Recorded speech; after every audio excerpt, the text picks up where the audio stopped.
I'm Nigel Johnson in the dressing room corridor where the Potters make one change. After 54 years, to suddenly see the guillotine about to drop, through my own choice, then obviously apprehension sets in, because it's going to be, I think, a very emotional day. And it's the finality of the thing, that having had a microphone in my hand for so many years, to suddenly say, well, that's it, thank you and goodbye.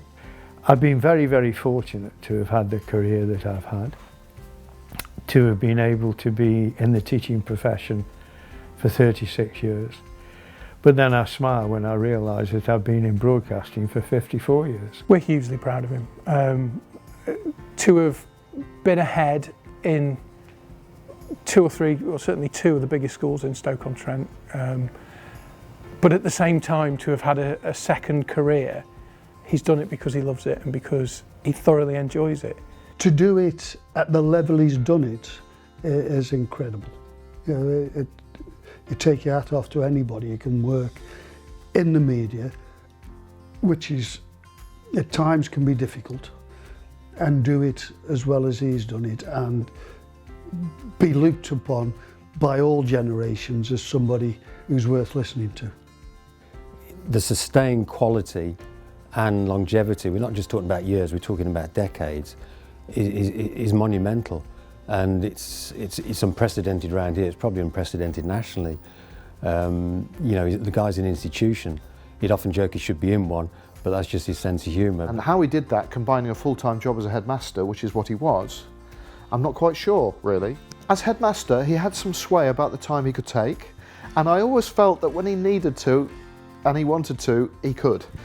It was a difficult decision to make, but at the end of the day, I thought this is the right one. It would have been very nice to have been saying, and Stoke City are in the Premier League again, but that might be for somebody else to do. And let's hope it's not too far in the future.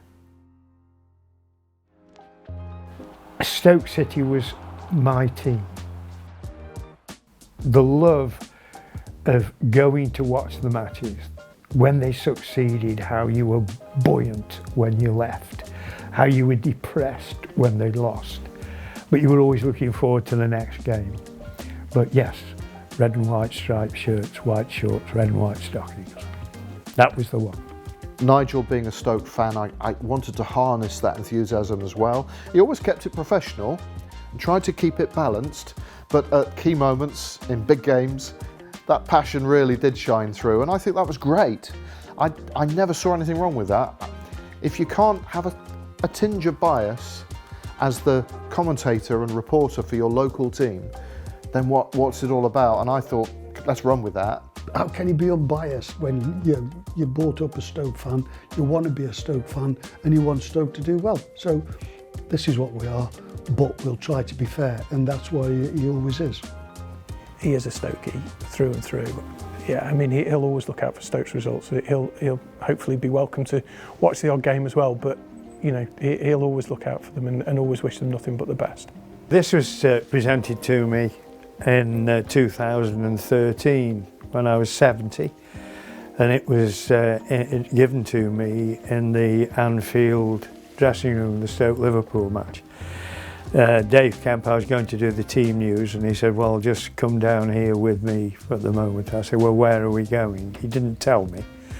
And then we end up in the Stoke dressing room, and they were all the players and the backroom staff were sitting around. And Ryan came and presented this, and then Tony Pewley said, well, are you going to say a few words?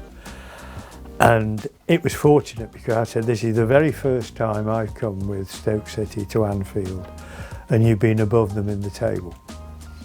And I said, so you've nothing to fear today. You can deal with them. And I gave a little team talk, which made them smile. And to go in there and to see those players sitting and listening to what I'd got to say, and to receive that, showing that people had thought about it before it was actually given to me. I thought, well, you're very, very fortunate to have people thinking of you like that.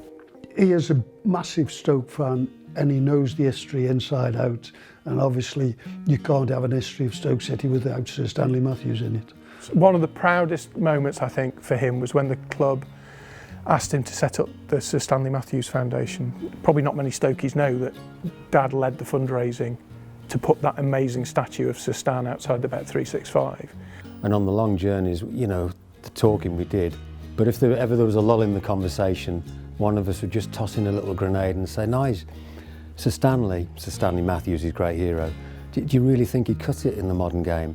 And then you'd sort of stand back as best you could in a car, and you'd almost see the steam coming out of his nose, and he'd bridle at the very suggestion that Stan wouldn't hold his own, because he was the greatest as far as Nigel was concerned. Stanley Matthews at away games could put 10,000 on the gate. People wanted to say, "I have seen him play." He was loved and respected by football supporters across the land because they appreciated his genius.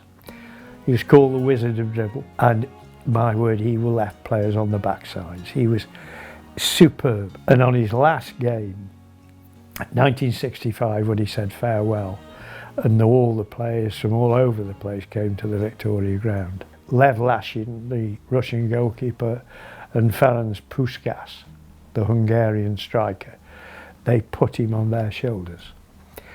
And at that point, I cried, because I thought, we're saying farewell tonight to one of the finest footballers that has ever lived.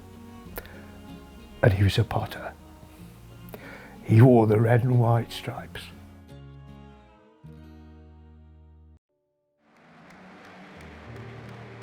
When they'd asked me to do football, I thought they were talking about Leek Town, Stafford Rangers, Kidsgrove Athletic, Newcastle Town, not Stoke City. And in the 2 sessions with Stoke, I did 70 to 75, and then 84 to today. And add the 2, 44 years covering Stoke, 54 years with Radio Stoke. As a commentator on the radio, the one thing you've got to remember is you're talking to somebody who can't see anything. So you've got to paint the picture. When it's cue and action and the microphone's in front of him, he just goes. And obviously he's had years of experience now. And I think that passion I spoke about, that comes across to the listener. But the thing that marks him out for me is the strength in his voice. You hear a lot of commentators, and when that big goal goes in, or the final whistle goes on a big game, and some of them lose it, they raise a decibel, and you know, they start to shriek or shout a bit. But he was born and blessed with a voice that carries that moment. He just captured moments. He got a sense of an occasion. Great to deal with, understood the game, had a depth of knowledge. So at key moments he could find the right words. And you have to paint pictures in radio, and he painted them beautifully. He's got a lovely voice for commentary, and it's so distinctive. I think he paints a perfect picture of where the ball is. And it's hard to commentate over radio because you've got to remember people aren't there. So you're trying to paint a picture where the ball is, what's going on, what the atmosphere is like, and he does that amazingly. He always said to me, when you're commentating on a football match, you are the eyes for the person who cannot see. And I don't think there are many better describers of the action, many better wordsmiths, even now, than him. And that's why long after we've all gone, people will still be listening to clips of Stoke doing great things here, Wembley Stadium, Millennium Stadium, and invariably it'll be Nigel's voice carrying that through, carrying that moment to future generations, people who never met him, never heard him live, and they'll probably say, "Ah, that's why they call him the voice, and that's why he is the voice." And in a football match, the most important thing to remember is, where's the ball? You've got to say where the ball is in relation to the pitch. And then the person listening can close their eyes and see it. And if you manage to do that, you've done your job properly. My favourite time of when I'm doing the commentary is when you get 10 minutes before or after, and you're talking to Nige about football, and his encyclopedia of knowledge is unbelievable. The first time I did it obviously see I was a bit nervous. He just went, "You'll be fine, son, don't worry about it." And just them words just before you go on there settles you down. I have a lot of time for Ryan. He was exactly the same on the 2 or 3 times that he summarised. Moderate, sensible, informative. He didn't fluster. He spoke clearly and to the point. He makes you feel comfortable, you know, because you go up there, he's got all his paperwork, he's organised, and you're sitting there going, right, what do I do? And he just calms everything down, just follow him, and he makes it easy for you.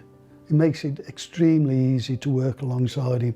Everyone that has been alongside me, they've all been professional. They've all wanted to do a good job. They've always been supportive, and they have always made sure that everything they have done has been for the betterment of BBC Radio Stoke and its sports coverage. There was a chap called Andy Morris, and in my final year at university he offered me the chance to cover Stoke for Signal Radio. Lou Macari was the manager. It was the era of Wayne Biggins and Mark Steen. I went to Wembley in '92 for the Autoglass Trophy. And of course, when he was at Birmingham University, he was covering Stoke for Signal, so he'd be at the same game. Lou was the manager, and he only used to do one radio interview at the end of each game. And I was under no illusions and left in no doubt that the senior member of the radio press corps would be starting the interview and largely dominating the radio interview. And I used to say to him, first interview's mine, you number 2. Which was, he always used to smile. I always felt that maybe we'd got off the hook a little bit, we'd got off lightly, because he didn't set out to be critical, he set out to be talk about the facts, talk about what did happen. You always knew that he wasn't going to pull you over the coals. I haven't interviewed what I would call an arrogant player. They've always been very personable, and they've always been very level-headed. I could never, even on one occasion, be critical of him, his approach, the way he handled it. I always remember him interviewing after games, and you could tell by his voice whether we won or not. He was a huge Stoke fan, and it was just his tone was different. If he'd lost, he was a little bit more quiet and he understood the situation. If he won, he was a little bit more happier. He's a huge Stoke fan, and I can't compliment him enough. He's just a real kind man who's been fantastic for the club and fantastic for Radio Stoke. Some players don't like a microphone. Some managers don't like it. Joe Jordan, whenever I lifted the microphone to him for an answer, it was though I was taking a cobra out of a basket. He'd talk the hind leg off a donkey on Italian football, and he'd also talk to the written journalists with no problem. But the microphone, he knew whatever he said, he couldn't change it, and that frightened him. You've got to be sympathetic and think, how would I feel? How would I feel in his shoes? Do you really want to grind him into the dust? Or do you want to just leave him lifted up to go on and put what's going wrong right? This was his club, and he wasn't going to say anything bad.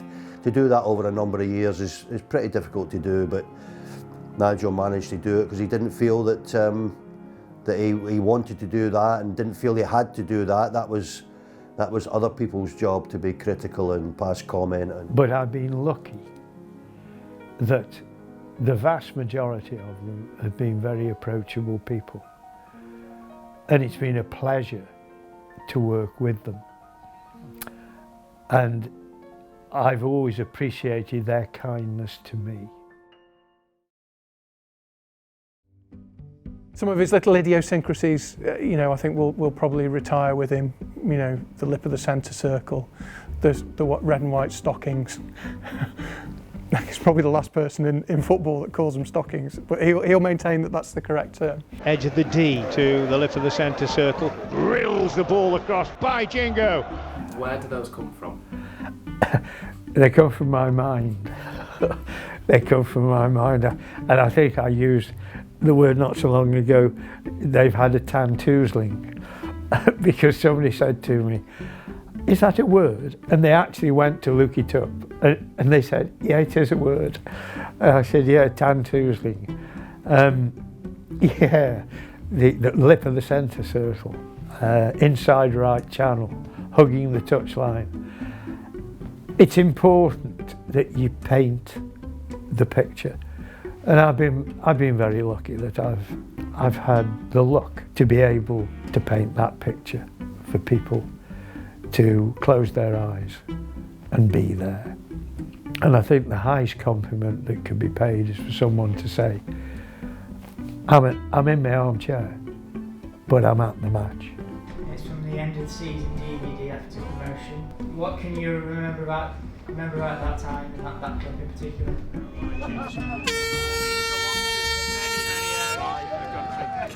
Go on, Nige! And I'm very, very pleased. Legend, Nigel, legend! You're a legend. Obviously I've gained a lot of confidence throughout the year. A little bit embarrassing for myself there, but obviously Nige very coolly brushed me off as he did. Yeah, what a fantastic year and a fantastic memory, and he was part of it, and that's why he was on the bus. He was really wrapped up in the local cricket scene, and during the summer he would come in occasionally and we'd talk cricket on the air, and he would do some reports and some scores from the local cricket games. Well, one day he's in the studio with me, sitting pretty much the same distance apart that we are, and I was talking to him about cricket, and he suddenly keeled over onto the desk. Now this does sound very serious, and I was still live on the air, and he was still with us. They called paramedics. The paramedic, I was still live on air, and the paramedics were looking after Nigel, and he was sat in this chair. He was still fine, sat up. And I remember them easing him out of the studio, and even as he left the studio, he was saying, "Yes, lovely win for Knipersley. 27 without loss they were." Even as he left the studio, he was still trying to do his job, while paramedics walked him out of the studio groggily. I'm glad to say he was completely fine. He has gone on to be full of health and energy, I'm delighted to say. But I don't know whether he'll remember that, but I certainly do. That was one of the oddest times I've ever had live on the air. But professional to the end, even as the paramedics carried him out, he delivered the sports news.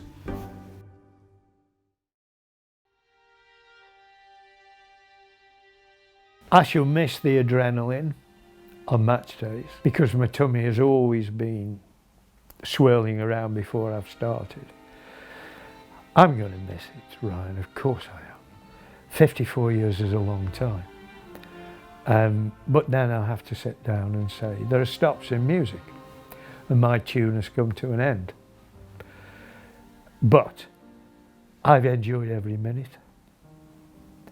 I've been grateful to Radio Stoke for giving me the chance.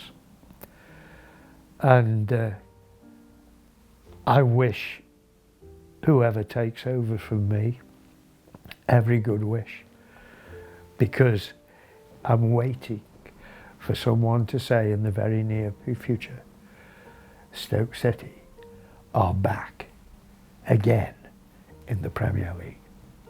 To all of you that over the years have pressed the button 94.6 on the FM, because that's basically been the Stoke City wave band.